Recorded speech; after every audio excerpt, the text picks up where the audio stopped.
You ask Tiger to calculate. This deals with linear inequalities with one unknown.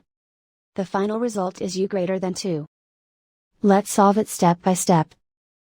Group all constants on the right side of the inequality. Subtract 11 from both sides.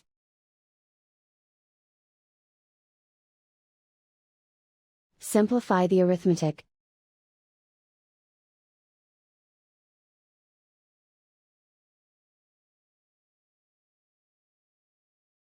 Isolate the u. Multiply both sides by 2.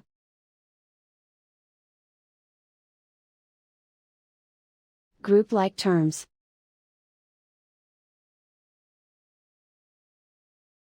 Multiply the coefficients.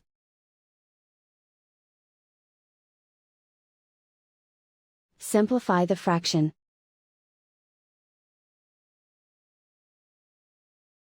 Remove the ones.